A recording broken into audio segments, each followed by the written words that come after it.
Hello YouTube vintage stereo collectors and restorers. This is a realistic STA-47. This is mid-70s and it's a very nicely built receiver. It has some weight to it.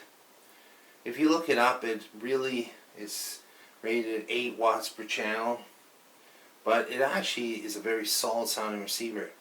I used one of these for a while, I'd say about 15-16 years ago. I sold off a lot of my collection and nobody wanted the poor realistic. And it actually sounded as good as the Pioneer that it replaced, just not quite as loud. One thing I like about it are these grippy knobs.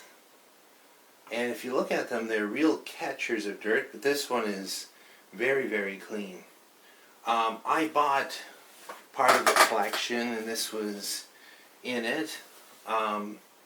I haven't had a chance to look at it because you have family stuff and I can't always do a video every day, but I want to do a video on this one because realistic really is, especially this kind of realistic, made in Japan. This year was really good. Later on they went to other countries and they still built good stuff, but the made in Japan ones were basically rebranded Pioneers, and this is so similar to Pioneer, it's not even funny. Similar to Lafayette. Anyway, what I wanted to say is I had a little bit of surprise on this one because basically it works so good. I didn't know whether it worked or not. I assumed it did. It was bought from a really good seller. So I turned it on. Now this is one of the things that people don't like about these. The volume power switch. Too much like a transistor radio. But actually, it's better than having it as part of the speaker selector. Where's the speaker selector? Right there. Like a lot of Kenwood's Pioneers had in the day. It actually, they do seem to last. They don't seem to fail like the power speaker selector switches do. And I don't even have right now an antenna on it. I'm just going to see what kind of stuff it picks up. So,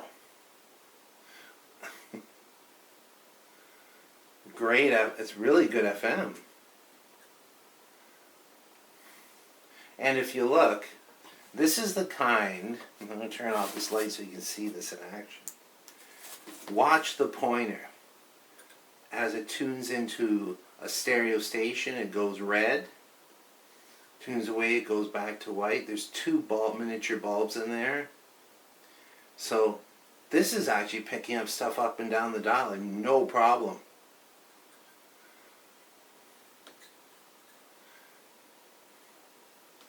Wow, really clean sound on it.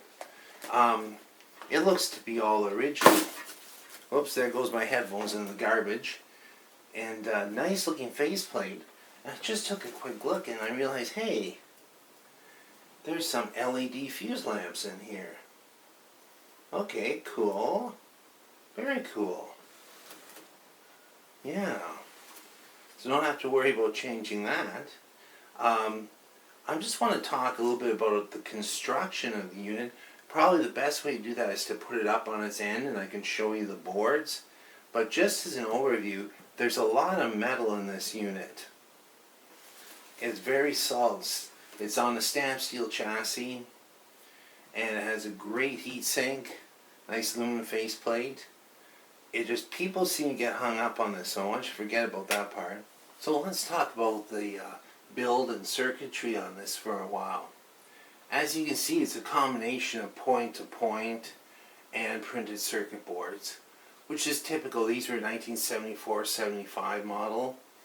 It was a transition time. By 78, a lot of that would change.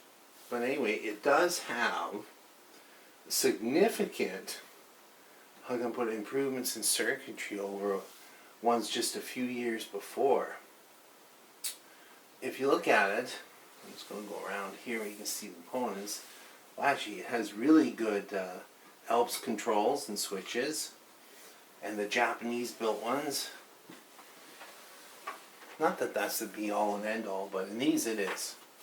The tuner design is very typical of kind of the strip tuner and receivers of the time. One IC and AN3301 demodulator, which actually is good. Two crystal filters for the FM de-emphasis. Very Kenwoodish style of tuner. And there's actually, you can do, rarely, if nobody's touched it and it works well, I usually don't line these. It doesn't look like there's been many screwdrivers in any of these cans. They're not scratched up, which is really good. It pulls in so many stations and the tuning's spot on. I wouldn't touch it. But if you do, they're not hard to figure out where the AM is and where the FM is. Go into that later. So the tuner's on a separate board. The AM and the FM, mono and FM stereo, indicated by the pointer light. See, that runs over here. Down here you have power supply components, full wave rectifier, you have some Zener regulator diodes, and you actually have a transistor regulated power supply for the low current circuits such as the tuner and the phono preamp. We'll replace these caps. Here's what's kind of interesting here. First of all, very decent aluminum heatsink on the outputs, yet this one does not make much heat. And it's not a cap coupled design, it's actually a direct coupled design, but it's quasi-complementary. So you do have kind of that classic sound with the solid extended bass. These, I thought originally, were coupling caps. They're actually not. It's filtering. Each rail, and it's a 2-rail split rail power supply, each rail has 4400 worth of filtering, so two 2200s in parallel, and they're glued down, of course. Unicon caps, which are, they look like Elmas to me. The actual base circuitry, though, you have 3 preamplifier transistors. This is the driver pair. One's a PNP, one's an NPN. You have one bias setting.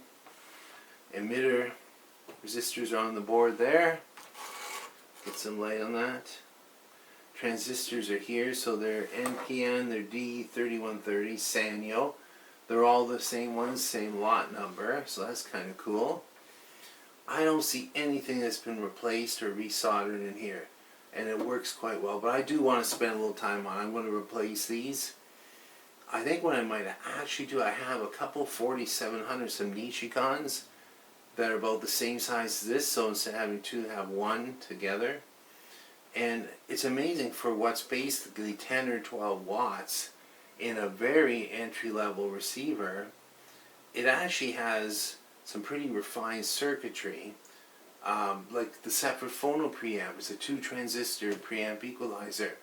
And it's very similar if you look at a Pioneer SA5200, any in that era. The SA500 has a very similar board.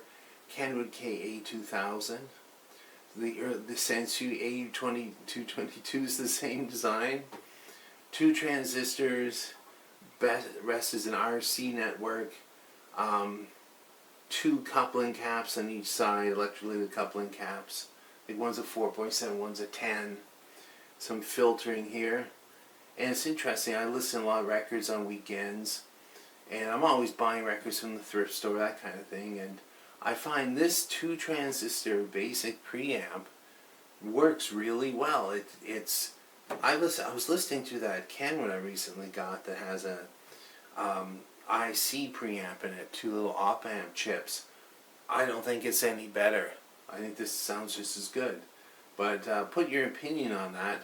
I've had separate tube preamps, and those Yaquin ones, I've had a couple of those, and they do sound a bit better than this, no question. Other than that, this is like a very, as far as serviceability goes, it's really nice. You can get at the fuse lamps very easily, a screw on each, behind each one. Even changing the output transistors wouldn't be that hard. You can unscrew them, pull them, resolder them. As long as it's biased correctly, not running too hot. It's not like you're going to blow. It has lots of fusing in it, a main fuse. Fuses on the secondary winding here, and that one looks like it's in the lighting circuit, so it's well fused. And you can get to these boards from the bottom, which is good. Yeah, it's very serviceable. There's not much to complain about for the money. I say you can get these very reasonably still.